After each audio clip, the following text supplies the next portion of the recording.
Hey everybody, it's Dr. May. How are you?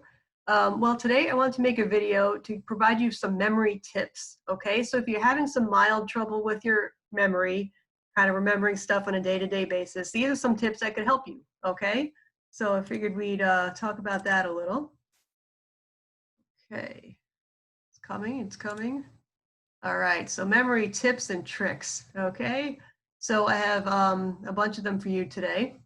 So first off, it's important to develop a commitment and an effort to remember. So set your intention that this is something that's important to you, that you really want to work on, right? So that's step one. Then, there's a variety of other things we could try. So you could spend more time memorizing facts, right? So if there's certain important things that you need to remember, just take a little more time to allow them to encode in your mind and to kind of settle in your brain a little bit more, okay? So instead of rushing through some stuff, like deliberately take that extra minute to let it settle in, okay?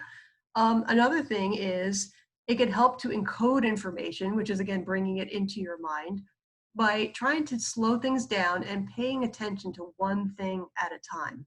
So if you're multitasking, you're overwhelming some of your cognitive resources. But if you slow things down and you pay close attention and you zoom in on one thing, it's a little easier for your mind to take it in, okay? And if you have distractions, try to put the distractions aside, okay? So this way you're fully attending to it, and then you could, encode the information. It also helps to involve multiple senses. And you may not realize it, but some people are more visual learners. Some people are more auditory learners. Some people are very hands-on kind of people.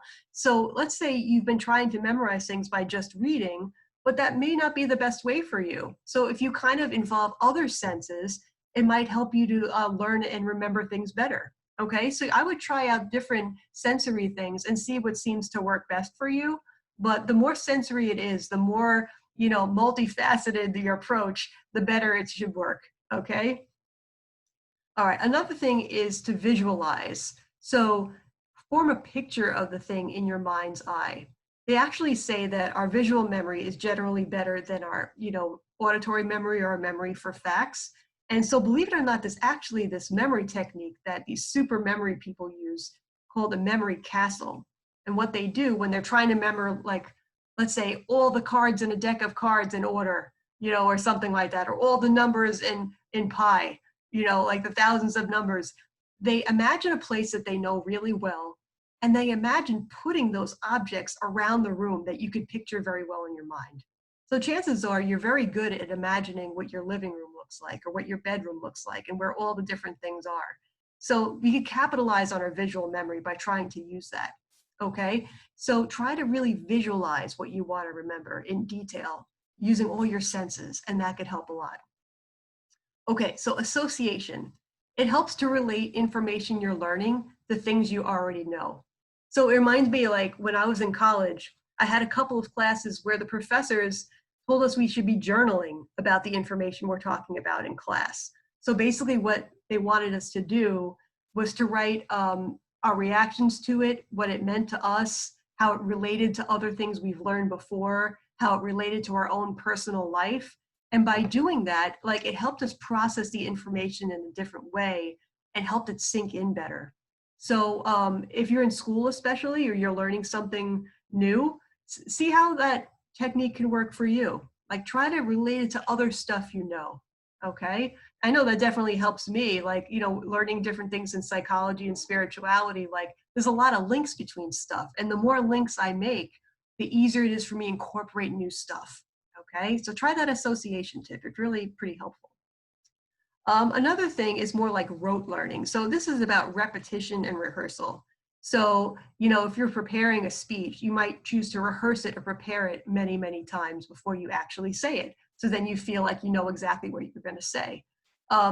It's also, let's say you're studying for a test and you have a couple of pages of outlines or several pages of outlines you need to remember. So you read over a little bit at a time and you try to remember it, and you read over a little bit more, and you just kind of rehearse it and repeat it, okay? So that's a little bit more superficial, whereas the association is like a little deeper because it's relating it to yourself and other things.